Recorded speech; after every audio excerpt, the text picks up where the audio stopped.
tôi sái sợp son bỏ đây sợp hòn ao kèn ao san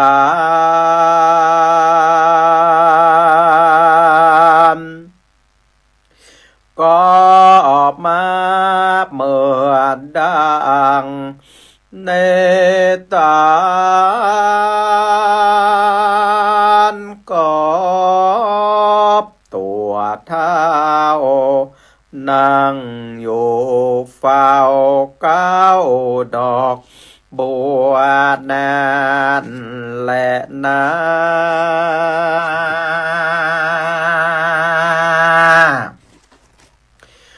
ตั้งหลายเฮ้ยโจคนจงเมใจหลิงโลในธรรมฝากแล้วจงได้จำไว้มันเอาไว้ประดับในตอนจากเป็ดเมงมองคนอ่านภาษเสดอ่านจากได้เกิดโศกสามภาการเกิดว่าโศกนายสองสารโลกลาโศกนายเมืองคมโศกนายเมืองบนแลจานนาฟ้าและสุขในเมืองแก้วยอบแม่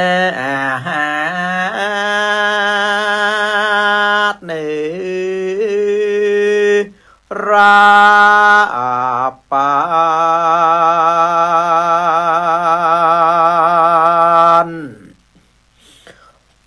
ขอกราบนอบน้อมปูจาเอากุลแห่งองค์สมเด็จพระสัมมาสัมพุทธเจ้าพระสัทธรรมเจ้าพระอริยสังฆเจ้าเอาไว้เนื้อกระหม่อมจอมหัวกราบกาลวะไวสาตัมพระมหาเถรานุเถระเจ้า ทุกตนทุกองค์ด้วยความเคารพเป็นอย่างสูงเจริญปอนไปถึงยังท่านบรรดาคณะสัตยาญาติโยมนักศีลนักบุญพ่อแม่พี่น้องท่านผู้ฟังตั้งตึงยิงตึงใจตึงหนุ่มตึงเท่าเรากาดบัดนี้อาตมาภาพพระครูประยัติธรรมาวุฒิเจ้าอาวาสวัดหนองยาวตำบลเวียงอำเภอเวียงป่าเป้าจังหวัดเชียงรายจักได้น้อมนำพระราชธรรมเทศนาอันเป็นคำสั่งคำสอนขององค์สมเด็จพระจินวรสัมมาสัมพุทธเจ้าได้เทศนาธรรมผ่านไปตั้งสถานีวิทยุคลื่นสีขาวเพื่อชาวประชาผ่านไปทางเฟซบุ๊กผ่านไปทางยูทูบและจ่องต่างแห่มหลายจ่องต่างฉะนั้นศรัทธาญาติโยมก็ติดตามกันได้เป็นประจำทุกวันเสาร์จนถึงตั้งแต่เวลา6 โมงเช้าจนถึงเวลา7 โมงเป็นเวลา1 ชั่วโมงด้วยกันศรัทธาญาติโยมก็เป็นธรรมะแบบพื้นเมืองเหนือ อันเป็นการอนุรักษ์สืบสานมรดกธรรมกรรมเมืองของหมู่เฮาเจ้าเหนือคือสืบทอดต่อไปวันนี้ศรัทธาญาติโยมเนาะเปิดเฟซขึ้นมาศรัทธาก็คงจะหันข่าวของการสวรรคตเนาะของพระนางเจ้าสิริกิติ์พระบรมราชินีนาถพระบรมราชชนนีพันปีหลวงเนาะจากนั้นศรัทธาญาติโยมทั้งหลายเขาตั้งหลายในฐานะที่ว่าเป็นพระสงฆ์นิกรก็ต่างถวายความจงรักภักดีสำรวมกายวาจาใจน้อมกายวาจาใจอันเป็นบริสุทธิ์ของหมู่เฮาตั้งหลายส่งดวงพระวิญญาณของพระองค์ท่านนั้นไปสู่สุคติภพภูมิสวรรค์ชั้นฟ้าไปบนถือว่าเป็นข่าวที่สร้างความเสียอกเสียใจอีกตัวเนาะคือกับปวงชนชาวไทยเป็นอย่างสูงเพราะพระองค์ท่านนั้นทรงมีพระมหากรุณาธิคุณต่อประสบนิกรชาวบ้านชาวเมืองตึงในประเทศและก็ต่างประเทศคนงามความดีของมากพวงหลวงหลายศรัทธาญาติโยมดังนั้นวันนี้อาตมาภาพก็เลยปูชาเอาพระธรรมมาเทศนาเรื่องของชาปนกิจคำสอนเนาะมาเทศนาธรรมเพื่อให้ศรัทธาญาติโยมได้น้อมกายน้อมใจเอาบุญกุศลแห่งการฟังพระธรรมเทศนาดวงนี้เนาะถวายเป็นพระราชกุศลแด่พระองค์ท่านคือพระองค์ท่านนั้นเสด็จสู่สวรรคาลัยเอาละเพื่อเป็นการเสียเวลาอาตมาภาพก็จะได้เทศนาเป็นลำดับต่อไป นะโมตัสสะภะคะวะโตอะระหะโตสัมมาสัมพุทธัสสะยะถาปิเสลาวิปุลานะพังอาหะจะปัปปะตาสะมันตาสะมันตาโนปะเลยายโยงปะโมทาติติสาทะโบโดลาโสตุจานาสาปุลิสาตั้งหลายตั้งยิงใจหนุ่มเทาที่ใดเข้ามาฟังธรรมพุทธวาจานังยังคำสอนพระพุทธเจ้าอันอาตมานี้เล่าจากเทศต่อไปโดยอาศัยที่ตันตั้งหลายที่ได้ตายละจากโลกนี้ไปเอาวิญญาณจิตใจไปเกิดใหม่พ่อแม่พี่น้องทั้งหลายได้ถวายตามอธิษฐานส่งผลตานหือเขาเมความสุขสำราญในปลายภาคหน้าในสวรรค์จันทร์ฟ้าและเมืองคอนตั้งหลายได้ปฏิบัติตอนถูกต้องการโศกาลำร้องบ่จอบด้วยกองทานเหมือนละอ่อนร้องให้เอาตาหวานบ่มีหวังเอาลงมาได้เหตุนั้นใส่อย่าได้กระตามจะเป็นกรรมปาเฮือนแยดโศกเศร้าป้อกินน้ำกินข้าวเป็นพอบเป็นไอบ่ปลอดภัยกับปีกับน้องอย่าหวังของแมกลำไป ทำใจมันอย่าสาลังสังกาตั้งใจอุทิศบนไปหาเม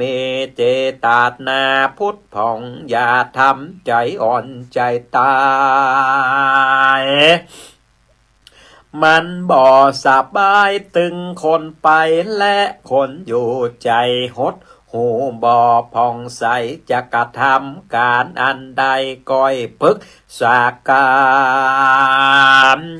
อย่าเสียงดังโคตรเกียดเป็นดูเป็นเดือดเข้าหากันจะเป็นบาปกรรมทำแตกพี่น้องแยกพิษเทียงกันมีความสามัคคีธรรมบ่เสียจอยบ่มีเสียจอยความบ่เรียบร้อยก็บ่บังเกิดขึ้นแม่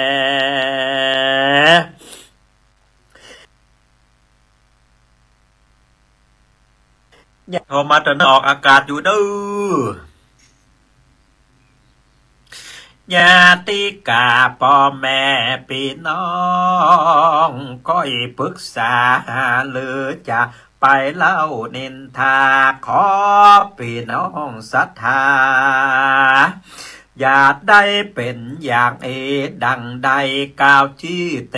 สานามาถ้าพี่น้องศรัทธาใดโอทิศส่วนกุศลถ้ามันบ่บานลุผลไปโดนไปรอดบ่ไป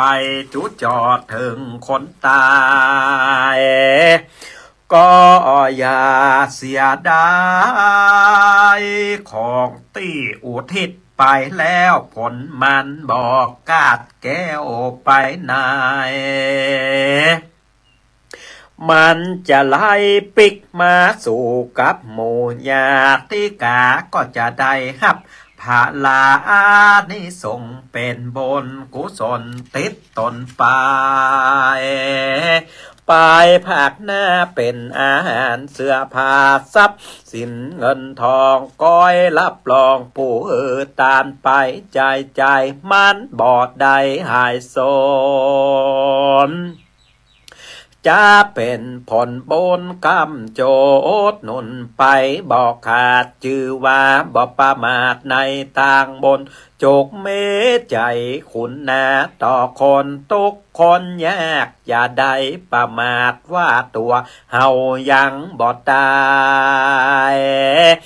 มัวหลงงมงายในความเป็นหนุ่มเมใจหมกมุ่นในกามมาคนเลยบ่ได้ทำบ่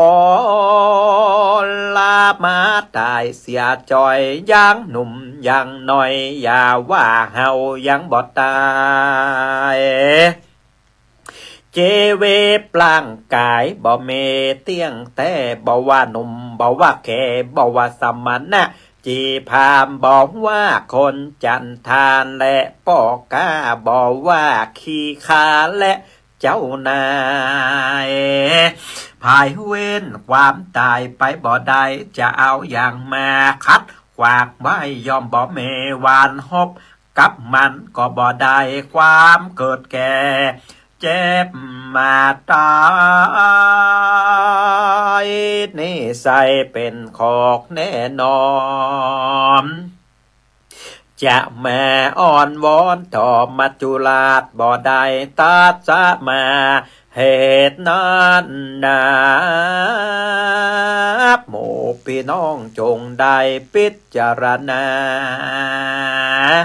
จงแสวงหาความดีมีประโยชน์หันโทษของความบ่ดีแล้วจะมีความเลื่อมใสในพระคุณเจ้าพระธรรมเจ้านั้นเล่าจงได้ปฏิบัติตามพระสงฆ์ตนงามถือศีลเคร่งขาดรัศมีเบ่งบานงามถวายทานเมชีวิตอยู่ผ่านไปเพราะท่านมีความเลื่อมใสในศีลธรรมพระเจ้าเพราะว่าท่านนั้นแล้ว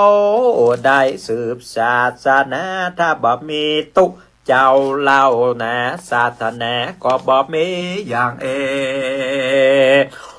พวกเขานี่ก็บ่ได้ไหวปู่จ้าเป็นคนบ่มีศาสนามีใจดำมืดเศร้าคากันทุกคำเจ้าบ่มีเมตตาคุณนะขอพี่น้องศรัทธาจงทำดีไปใจบุญกุศลนั้นใส่จักตามไต่ตัวมาฮือมีความสุขขาตั้งจากนี้และจากหน้าเพราะชีวิตมันบ่จ้าจักเข้าสู่ความตายแม่ร่างกายเน่าแล้วก็เอาไปเผาไฟความดีอันใดอย่าได้หลอมไว้จงรีบได้กระทำอากุศลกรรมจงได้ละเว้นศีล5 เส้นจงได้รักษามนุษย์และเทวดาย่อมสรรเสริญได้ฮับเจิญบ่ได้ขาเป็นคนสุภาพอ่อนหวานจำศีลขินตาลไปใจกันว่าได้มรณะ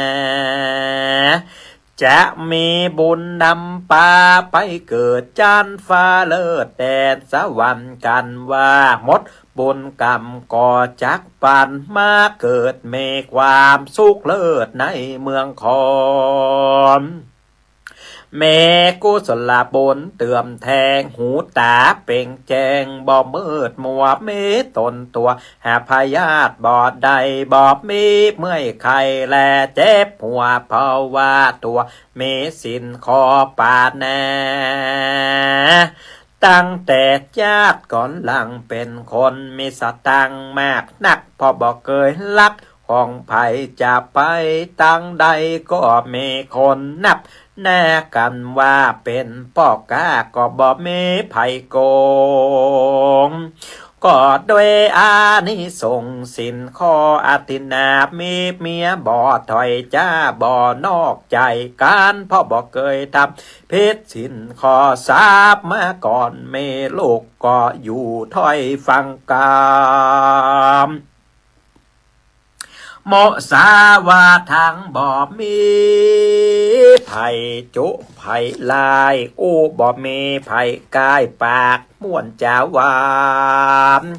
จ่ายบุญสุนตานเมษาตีรอบขอบปราเพื่อชอบแต่กองทำพ่อก็สอนลากามถือสินขอหาบ่เป็นคนหยาบจ้าปากกาใจดำ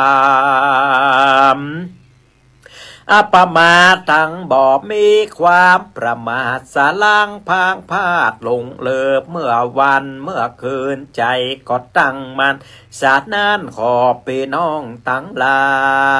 ยโจคนควายทำดีไปใจหาเสบียงเอาไว้เอาไปตัวกินเมื่อไปโลนกันดับจิตหายสูญไปสู่โลกไปแน่จากมีสมบัติอยู่ทาดูตั้งได้กินได้ทานบ่ได้ต้อละมานมีความตุกโศกเศร้ามีความสุขแต่เล่าเพราะอานิสงส์ผลบุญได้กำโจโอดหนุนบ่เมหายสูญไปได้หมู่ศรัทธานั้นใส่ได้มาอุทิศถวายส่งบุญไปหือคนตายเพื่อความสุขสบายของเปิ้นมีบุญไปเพิ่มเติมแทงตัวตาดเนตานังยังมีนิตากล่าวไว้ในธรรมบทแยติเปตาว่ายังมีเพศฝูงหนึ่งมีความขมขื่นทุกข์ใจหาอันใดจักกินจากนุ่งบ่อใดเพราะกระทำกรรมไว้แต่ปางลาง อาเตนนางพอลักกินของตาลตุเจ้าเพศผูกในเล่าเป็นญาติของพญาพิมพิสารได้ต่อละมานมาหลายกับหลายชาติปากเมื่อพระบาทให้สัพปัญโยสยมโพพุทธเจ้าได้เสด็จเข้ามาสู่เย้าสู่เฮือนของพญาพิมพิสารพระได้ถวายตานแก่พระพุทธเจ้าถวายอาหารและเข้าแล้วแต่ลืมอุทิศส่วนกุศล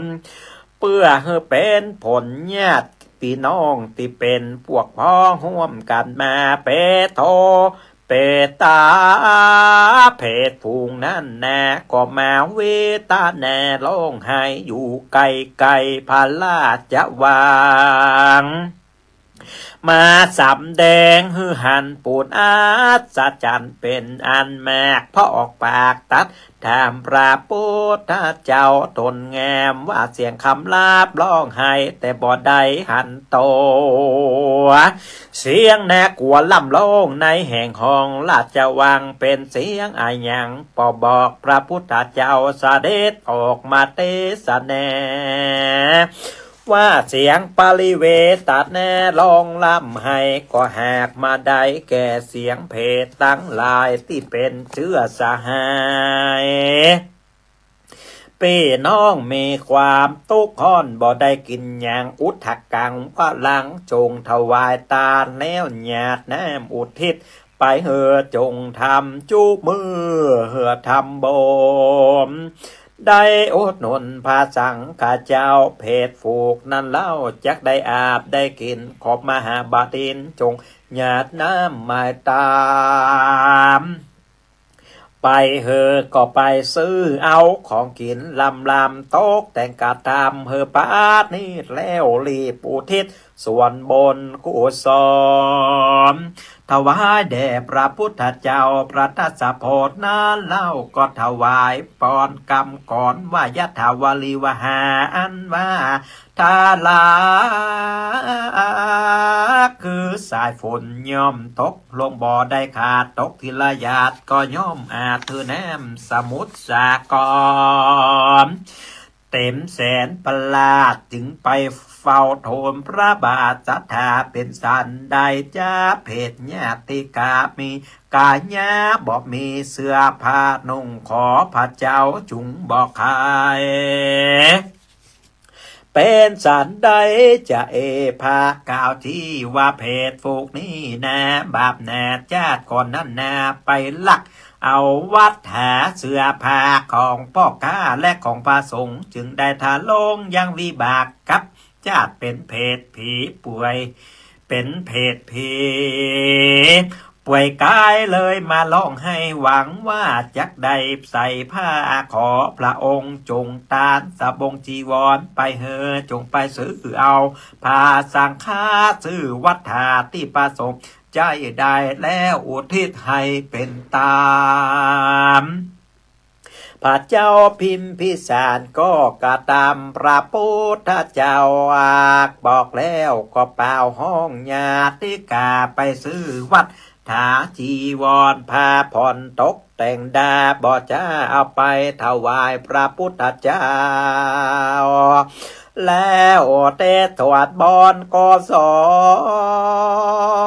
นไปหาผูงเพศตั้งหลายก็มารับส่วนบนกุศลกอบได้ไปเกิดนายจานฟ้าไปบนนะก็เมวาดนั่นแหละนะหมู่ศรัทธาพี่น้องอย่าได้พมาทจงคบนักปราชญ์อาจารย์จำศีลกินตาลไปใจขอให้ได้มีความสุขใจจูโพขอให้มีความหูแฮกษาตนอย่าได้เววนลำบากตกตุกยากตลาดมานมีความสุขสำราญตุกข้าเจ้าอย่าได้มีความโศกเศร้ามองใจ โจกเมโจกใจทุกเมื่อแล้วอย่าได้เบื่อต่างตาเฮือใดปะสุขสามประการเมนิปานเป็นยอดสุขตลอดเย็นใจดังนี้แหละนะเดชที่ตั้งขีแยกสังวันนาวิเศษจากห้องเหตุอย่างจาปนากิจคำสอนก็บังกรมสมเลศสะเดชเอาละ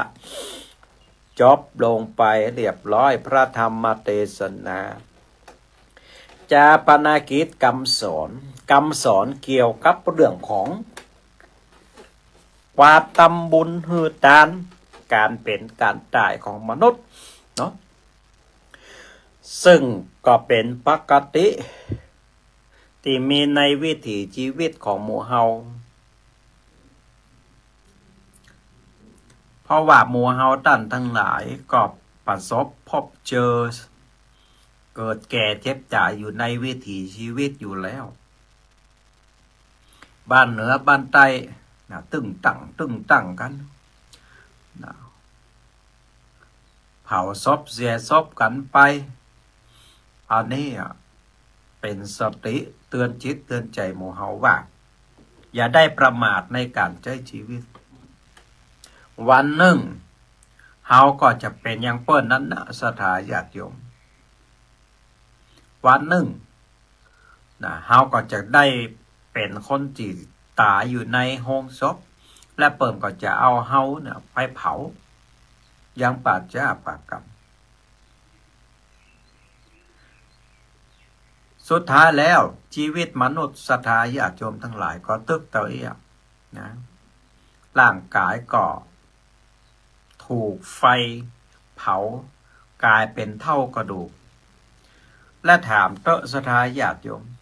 จะเถียงกันไปนี่อย่างจะว่ากันไปนี่อย่างเนาะจะเดือดร้อนห้อนจิตห้อนใจกันไปเงี้ยอย่างปะล่ำปะเหลือจะลู่จะโลภจะโกรธจะหลงไปเงี้ยอย่างปะล่ำปะเหลือศรัทธาญาติโยมนะทั้งที่รู้ว่าวันหนึ่งนั้นก็บ่สามารถที่จะเอาไอ้ยังไปได้สักอันสักอย่างเนี่ยนะคนที่เป็นเดือดเป็นห้อนว่าอันนั้นว่าอันนี้ก็เพราะว่าเป็นคนประมาทศรัทธาญาติโยมประมาทในการใช้ชีวิตเข้าใจว่ากูอยู่เป็นพันปีหมื่นปีนะตอนที่หูดีตาดีปากดีก็ไล่ไปสอว่าเจ้าบ้านเจ้าจองเจ้าบ้านเจ้าเมืองอันนั้นอันนี้ไปสปะสเปดสร้างบาปสร้างกรรมเป็นวจีกรรมนะศรัทธาญาติโยมติดปากติดคอติดจิตติดใจไปทุกภพทุกชาตินะเกิดชาติหน้าก็จะเป็นบาปเป็นใบติดปากติดตัวโอ้บ่ได้เป็นบาปเป็นใบเพราะว่ากรรมมุสาวาทาเวรมณีนี่นะมันเป็นติดเอาไว้ตีกรรมอู้กรรมปากกรรมจ่าของคนคนนั้นนะสุดท้ายศรัทธาญาติโยมทุกคนก็เหลือแต่บุญกุศลนะตอนที่เฮามีชีวิตอยู่นี่เนาะจากนั้นพระพุทธเจ้าเปิ่นก็เลยเทศนาธรรมให้หมู่เฮาตั้งหลายว่าอย่าประมาทในชีวิตนะเพื่อรีบกระทำปั่มเปงสร้างคุณงามความดีทานศีลภาวนาไปเลยอย่าได้เบื่อต่างๆเนี่ยอย่างที่ธรรมะเปิ่นว่าเอาไว้จะไปใกล้ตานจะไปใกล้รักษาศีลจะไปใกล้เจริญภาวนาถ้าเฮาใกล้เฮาเบื่อเฮานายในเรื่องของตานศีลภาวนานะก็แสดงว่าเฮาก็กำลังเป็นคนที่ประมาทในการใช้ชีวิตอยู่ศรัทธาญาติโยมเข้าใจไวๆเข้าใจไวๆศรัทธาญาติโยมทั้งหลายชีวิตมีอยู่น้อยนิดมีชีวิตมันสั้นวันเวลาผ่านไปติ๊กละนะอายุเพิ่มขึ้นติ๊กเท่าชแรแก่ชราไปถึงวันลมหายใจหมดไปถึงวันสุขภาพร่างกายเสื่อมโทรมไปถึงวันเข้าใจไว สร้างคุณงามความดีเอาไว้นักๆและคุณงามความดีเนี่ยศรัทธาญาติโยมมันจะส่งผลติดตามตัวเฮาไปในทุกภพทุกชาติศรัทธาญาติโยมอย่าได้ประมาทมีนักตานักมีน้อยตาน้อยนะบ่มีตานก็เอากายเอาใจไปช่วยเปิ้นส่งพลังใจไปให้เปิ้นส่งพลังบุญไปให้เปิ้นอันนี้เปิ้นห้องว่าเป็นนักปราชญ์เป็นเจ้าพุทธที่ดีที่ถูกต้องนะเจ้าพุทธที่ดีที่ถูกต้องนั้นเปิ้นอย่าประมาทเปิ้นจะประมาทในการใช้ชีวิตนะเปิ้นจะสร้างบุญสร้างกุศลมันสวดโยโกห้องมันสร้างคุณธรรมคุณงามความดีใส่จิตใส่ใจของเปิ้นไอ้อย่างที่มันเป็นบาปเป็นอกุศลทั้งหลายทั้งปวงนี่เปิ้นจะไปยุ่งบักเกี่ยวบักข้องเนาะฉะนั้นศรัทธาญาติโยมทั้งหลายฟังธรรมะกำเมืองตอนเจ้านี้แล้วก็รีบสร้างบุญสร้างกุศลเมื่อเฮามีบุญกุศลมากปวงหลงหลายเฮาก็อุทิศไปหาพ่อแม่พี่น้องวงศาคณาญาติของเฮาที่เปิ้นได้ล่วงลับดับขันไปเพื่อเปิ้นได้ไปพุทธไปเกิดนะตามภพภูมิที่เปิ้นปรารถนาเฮาบ่ใจว่าเก็บบุญไว้อย่างเดียวโลกเฮายังเผื่อแผ่บุญศรัทธาญาติโยมนะไปเฮอพูดผีปีศาจเทวดาอาหักทั้งหลายที่เปิ้นมีภพมีภูมิอยู่เนาะนะเฮาบาคิจิในบุญของเฮาเฮาจะใจเตียนเล่มหนึ่งของเฮาติดจุดแล้วจุดต่อไปเป็นร้อยเล่มพันเล่มหมื่นเล่มแสนเล่มมันก็จะมีความสว่างสวัยไปเรื่อยๆ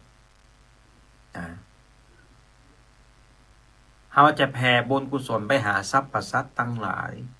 ได้รับบุญกุศลเฮาได้รับความสุขตึงคนเป็นตึงความตายเฮาจะแผ่บุญไปให้กับคนเป็นทั้งหลายด้วยการโอเดมีจิตใจที่ดีมีเมตตาปราณีต่อเพื่อนมนุษย์ด้วยกันเฮาจะเอื้อเฟื้อเผื่อแผ่ไมตรีจิตอันดีของเฮานั้นไปให้กับสรรพสัตว์เปื้อนร่วมโลกของเฮาทั้งหมดเฮาจะบ่เบียดเบียนเปิ้นเฮาจะฮักเปิ้นเฮาจะเมตตาต่อเปิ้นเฮาฮักตัวเก่าอย่างใดเฮาก็จะฮักเปื้อนมนุษย์ในโลกเหมือนกับฮักตัวเฮาอย่างอันเฮาบ่เกลียดบ่จังไผบ่โกรธบ่เกลียดไผเฮามีใจเป็นพระพุทธพระธรรมพระสงฆ์อยู่ในจิตในใจของเฮานะเฮาจะสร้างคุณงามความดีไปเรื่อยๆนะจนเฮาหมดลมหายใจศรัทธาญาติโยมนะอันนี้คือสิ่งที่องค์สมเด็จพระสัมมาสัมพุทธเจ้านั้นได้สอนเฮาตลอดมาและหมู่เฮาตั้งทั้งหลายนำไปประพฤติปฏิบัติใจกันหรือยังถ้าเฮานำไปใจชีวิตของเฮาก็จะมีแต่ความสุขนะความทุกข์ก็จะประเกิดขึ้นกับใจเฮาเพราะว่าเฮาบ่โกรธไผบ่เกลียดไผนะบ่พยาบาทอาฆาตมาตร้ายไผบ่จองกรรมจองเวรไผใจเฮาก็ร่มเย็นเป็นสุขแต่ถ้าเฮาอาฆาตพยาบาทคนอื่นทำร้ายแต่คนอื่นว่าเฮือกะคนอื่นเสียหายอันนั้นอันนี้เนาะบาปมันก็ตกอยู่ตัวเฮานั่นน่ะศรัทธาญาติโยมกรรมเวรมันก็จะตกอยู่กับตัวเฮานั่นเองมันบ่ได้ไปไหนศรัทธาญาติโยมมันเป็นไปตามธรรมชาติเฮาโอ้อย่างใดออกไปกรรมโอ้สิ่งที่ดีและบ่ดีมันก็จะมาส่งผลกระทบกับตัวเฮาในที่สุดเป็นไปตามธรรมชาติศรัทธาญาติโยมนะเอาละวันนี้ก็คงจะแสดงพระธรรมเทศนาแต่เพียงเท่านี้เนาะ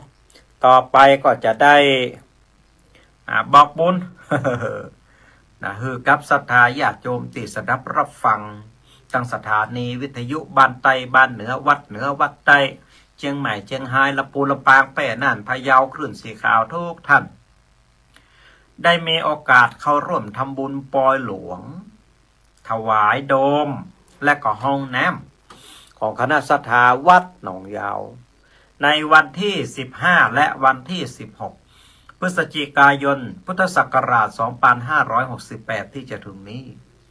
นะก็คงจะจัดกันได้อยู่ศรัทธาญาติโยมถ้าว่าเป็นการทำบุญทั่วไปเนาะแต่ว่ามหรสพดนตรีกาปัดก้องกองวงกานะแห่แหนแตนแต้กาอันนี้ก็คงจะบ่มีละมาพอนี่แล้วนะเนาะเพราะว่าเปิดงดจัดมหรสพดนตรีบ่ได้ลูกแต่ว่าในเรื่องของการทำบุญทำทานอะไรอย่างต่างๆนี่บ่ได้งดก็ทำได้เป็นตามปกติทั่วไปอยู่แต่ว่าเป็นไปให้มีความรื่นเริงเนาะรื่นเริงบันเทิงอกบันเทิงใจนี่เมี้ยอีนะก็ทำบุญไปแบบเงียบๆสบายแบบบักเก่าไอ้พ่อแม่เนาะแบบ100 ปีก่อน80 ปีก่อนเนี่ยโอ้ผลก็แห่โคตามามองก็เข้าไปถวายตานทุเจ้าอ่ะจบบะหมี่ดนตรีบะหมี่การละเล่นอันนั้นอันนี้ในสมัยก่อนเปิ้นก็ยังม่วนกันได้นะเพราะฉะนั้นอันนี้ก็อย่างเดียวกันก็คงจะมีการทำบุญถวายตานแห่ถวายจตุปัจจัยพระเจ้าประสงค์แห่ถวายโดมถวายห้องน้ำแห่ตานสังฆะแห่ถวายภัตตาหารเพลแห่ตัวเจ้าปั่นป้อนก็เป็นอันเสร็จพิธีแห่มวันมาก็หัววัดหัวว่าก็เข้าแห่ตานหัววัดตอบกันไปก็จบเป็นอันเสร็จพิธีกันไปนี่นะจากนั้นก็วันที่15เนอะวันที่16เนอะพฤศจิกายนอีปอยแม่อยู่ตั้งใดตั้งเชียงใหม่เชียงรายลำพูนลำปางแป่นั่นอยากจะมาร่วมบุญกับคณะศรัทธาวัดหนองยาวกับอาตมาภาพเนาะก็ขอเชิญชวนเนอะอย่างอาตมาภาพนี่ก็ไปห่วมเปิ่นหมดเหนือตกออกใต้กินตานโอสปะสเปดเนาะศรัทธาญาติโยมก็มากับครูบาอาจารย์หรือว่าจะเหมารถกันมาก็ได้มาแอวมาแหวงตั้งเวียงป่าเป้าพอรู้ว่าเปิดมีประเพณีวัฒนธรรมอะไรอย่างได้พ่องอีกนะอันนี้ก็ฝากเนอะ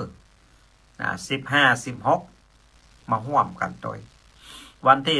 15เป็นวันสำคัญเนาะเราจะตาโดมเนาะแล้วก็จะอบรมสมโภชนะสมณศักดิ์พัดยศสักเล็กสักหน่อยนะจากนั้นก็จะได้ตานโดมแล้วก็ตานห้องน้ำห้องตานะถวายภัตตาหารเพชรแต่ท่านพระคุณเจ้าก็เป็นอันเสร็จพิธีส่วนวันที่16ตลอดทั้งวันก็มีหัววัดหัววานำเครื่องทายทานเข้าถวายก็เป็นอันเสร็จพิธีศรัทธาญาติโยมเนาะ2 วันนะครับเราก็คงจะทำพิธีกันแบบเรียบง่ายแบบสบายภาคกลางคืนมาก็คงจะบำมีมหรสพดนตรีอะไรอย่างต่างๆก็เพราะว่าสมเด็จพระนางเจ้าสิริกิติ์เปิ่นได้สวรรคตไปก็เป็นการไว้อาลัยกับพระองค์ท่านโดยนะเฮาก็ถือเอางานบุญที่เฮาจะจัดในคราวครั้งนี้นะเนาะอุทิศเป็นพระราชกุศลถวายให้กับพระองค์ท่านไปเลยนี่ก็จะเป็นสิ่งที่ดีที่งามสิ่งที่น่าเชิดชูดังนั้นก่อนในวันที่15วันที่16พฤศจิกายนนี้ขอเชิญชวนศรัทธาญาติโยมป่อโยมแม่ทั้งหลายที่ฟังอยู่เหนือตกออกใต้เข้ามาร่วมสร้างบุญสร้างกุศลโดยพร้อมเพียงกันแบบเรียบง่ายๆเนาะเอามากินมาตานห่วมกันแบบสบายแบบเรียบง่ายๆเอาละต่อไปก็คงจะฮับสายแนไมจากศรัทธาญาติโยมที่ฟังอยู่ทั้งสถานีวิทยุเบอร์โทรศัพท์วัดหนองยาวเวียงป่าเป้า082 049 6971 082 049 6971 0820496971เอาละสถาหูเบอร์โทรศัพท์อีแล้วก็โทรมากันได้เนอะณเวลานี้แต่ในต่างเฟซก็มีผู้ติดตามอยู่2 คนด้วยกัน อนุโมทนาบุญด้วยเด้อสายที่1โทรมาแล้วนะเดี๋ยวฮับก่อนเนอะเจริญปอนจากทางใดหาเลยจ้าท่านมหาเจ้าแม่ฟังอยู่เนอะโอ้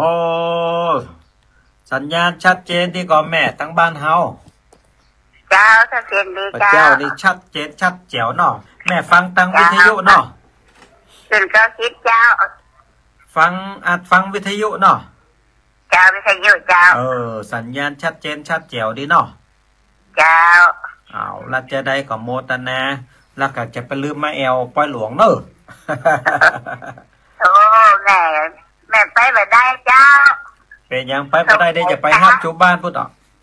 เดี๋ยวเราไปฮับจูบ้านตัวเนาะแต่แม่เป็นเฮิร์เป็นหอบเป็นได้แค่อยากกำได้ลูกโชว์ข้าวโชว์น้ำกินแล้วดีแล้วนะก็ถือว่าเขาก็รักษาสุขภาพไปตามอายุสังขารของเขาหน่อยแม่เนาะเจ้าเป็นคลิปเลยเจ้าเป็นยัง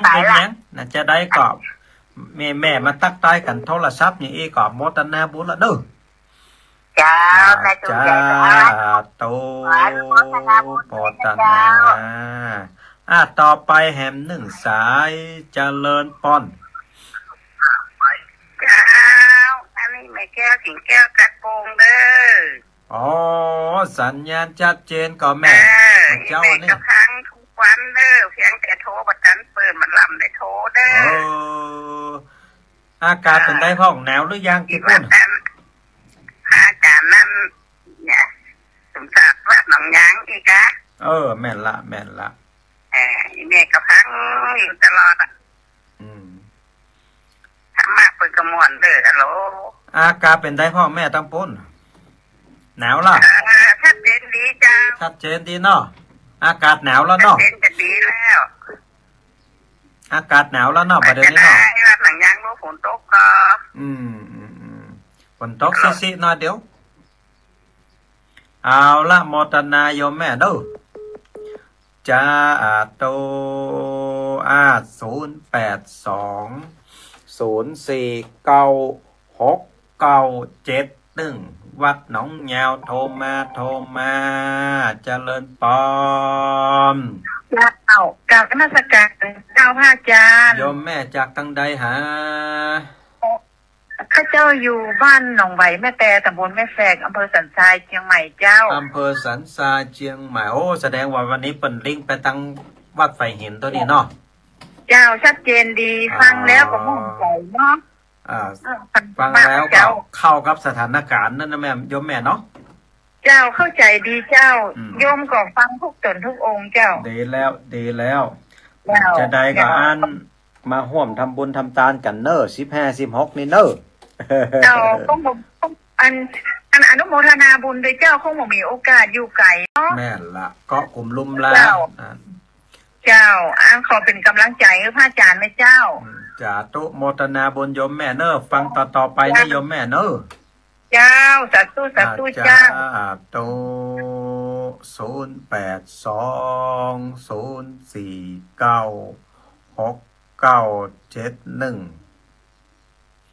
0820496971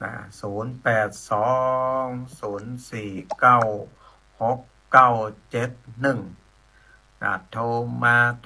าศรัทธาญาติโยมอยู่ที่ไหนตั้งใดก็โทรมาได้ณเวลานี้เนาะมาฟังธรรมะห่วมกันนะมาส่งกำลังจิตมาส่งกำลังใจมาตักตายกัน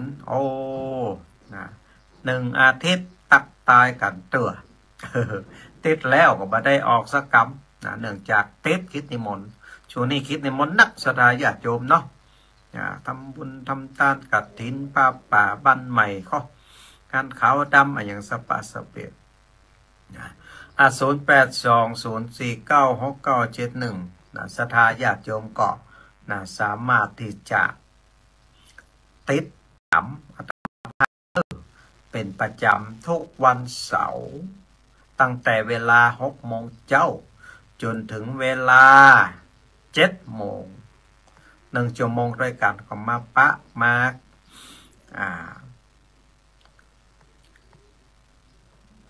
มาจากกันนะตามธรรมดาเนี่ยที่ทำซึ่งกันและกันเนาะสำหรับสถานการณ์บ้านเมืองนักศรัทธาญาติโยมเนาะก็เดี๋ยวก็รอฟังคำสั่งจากองค์กรหน่วยงานอะไรอย่างต่างๆก่อนเนาะแฮป1 สายโทรมาแล้วเนอะเจริญปอนเจ้าไอ้สั่งเจ้าสั่งตะกูโยมแม่จากทางใดหาแม่พี่สมัยนั่งไรห้างชัดลำปางเจ้าแม่พี่สมัยสีเทพทำลงมันก็ใจเจ้าอันนี้เป็นแฟนครับนี่ติดตามตั้งสวดมนต์ไหว้พระเนาะความเคลื่อนไหวของวัดหนองยาวมาโดยตลอดอนุโมทนาบุญโยมแม่เนอะเจ้าไว้ฝากเจ้าแม่จะอนุโมทนาบุญเรื่องจะได้เป็นลืมไม่เอาหากันพ่องเนอะต้องเวียงฝ่าเป้าน่ะเนอะเจ้าญาติน้องแม่สีเทพทำลงก็อยู่บ้านหัวเวียงเลยเจ้าอยู่ใกล้กันนี่เนาะใกล้กันบ้านหัวเวียงนี่เนาะเจ้าใกล้กับวัดพันม่วงวัดศรีทวาสเนาะเจ้าจ่าโตแล้วป้ากันนะโยมแม่เนอะเจ้าโตต่อไปแฮม1 สายเจริญป้อนการที่มาสการเจ้าแม่ฟังอยู่เด้อเจ้าโยมแม่จากทางใดหาที่โพธารามเจ้าสัญญาณชัดเจนก่อนชัดเจนดีเจ้าฟังตั้งแต่กี่โมงมาแล้วเนี่ยต้องบอก3 โมงตะลุงยองนะเจ้าเป็นแฟนครับครูบาอาจารย์ทุกตนทุกองเนาะเจ้าพ่อเอาเท่าแล้วเนาะดีละเอาละมรณาบุญนะโยมแม่เนอะเจ้าโตต่อไปแฮม1 สายเจริญป้อนรอยสาเจ้าท่านพระครูแม่บัวลอยบ้านชุกก็ตำบลจักรอำเภอแม่บ่ได้ปะกันเมินละนี่เนาะแต่เป็นหนัวเป็นกันนี่มาได้นี่15-16มาแอลเนาะอีแม่เนาะ15-16ใกล้กันนี่มาแอลหาการท่องไปน้องไปแม่บุญไปอยู่แม่ไปบ่ได้เพราะว่าจะตาลปอยหลวงตาลโดมกับตาลห้องน้ำละวันที่15นี่นะแต่ปอยหลวงกะจะปอยหลวงนะเจ้าเป็นอย่างน้องติ๊กต้องไปฝากติ๊กมาก็ได้เนอะเจ้าฝากบุญน้องติ๊กไปเจ้าก็ได้นะจะได้กับโมทนากับโยมแม่เนอะเจ้าแม่เขาก็ต้านเหมือนกันต้านต้นเงินน้อยเดียวก็ได้เจ้าต้านไปเตือเล็กเตือน้อยตามกำลังวังชาของเฮาหน่อยแม่เนาะเจ้ามีนักตันนักมีหน่อยตันหน่อยเอาละจ้าโตโมตาแนวอันนี้ตั้งเมืองแม่สวยใกล้กันนี่บ่ได้ช่วงนี้ตั้งเชียงไฮ้ช่วงตั้งแต่แม่สวยไปเนี่ยเนาะจนถึงไปถึงเชียงไฮ้ปุ่นคนนอนหนตั้งก็บอกค่อยจะดีศรัทธาญาติโยมแต่ว่าลูกเชียงใหม่มาเวียงป่าเป้าเนี่ยถนนหนตั้งตามเป็นไปตามปกติอยู่เนอะอีปอยแม่ก็สะดวกสบายอยู่ดังนั้นก็อาตมาภาพก็บอกว่าจะจักจวนศรัทธาญาติโยมอย่างใดเนาะก็เลยอาศัยจ้องตางในการจับรายการสถานีวิทยุเนี่ยจักจวนศรัทธาญาติโยมคำมาห่วมสร้างบุญสร้างกุศลด้วยกันนะไว้วันที่15-16ก็จะไปลืมกันเนอะมาห่วมกันนะศรัทธาญาติโยมติดน้ำมาได้ก็ส่งกำลังทิศกำลังใจโทรศัพท์มาหากันก็ได้มาเป็นอย่างเนาะเพราะว่ามันไปติดอยู่เรื่องของสังขาร บางคนก็เท่าก็แก่เนี่ยบางคนนี่ก็เจ้าหมูเจ้าฝูงก็บรรนักบรรลัยเนี่ยแต่บางทีบางต่างแต่บรรมีเจ้าหมูเจ้าฝูงที่บรรนักบรรลัยเปิ่นเกาะป้ากันเมารถเมาลากันป้ามาต่อยครูบาอาจารย์มาสร้างบุญสร้างกุศลด้วยกันเนาะตาลหลายตีหลายๆตังเฮาก็จะได้มีเนื้อนาบุญหลายๆตีเอาไว้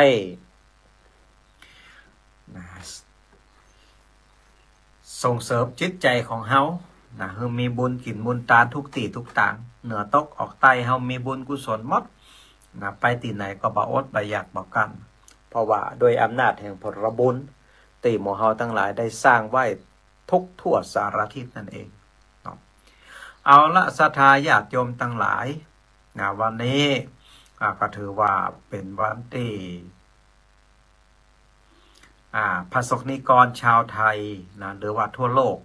เนาะก็ต่างก็จะได้ถวายอาลัยแด่สมเด็จพระนางเจ้าสิริกิติ์พระพันปีหลวงที่ได้เสด็จสวรรคตไปก็ถือว่าเป็น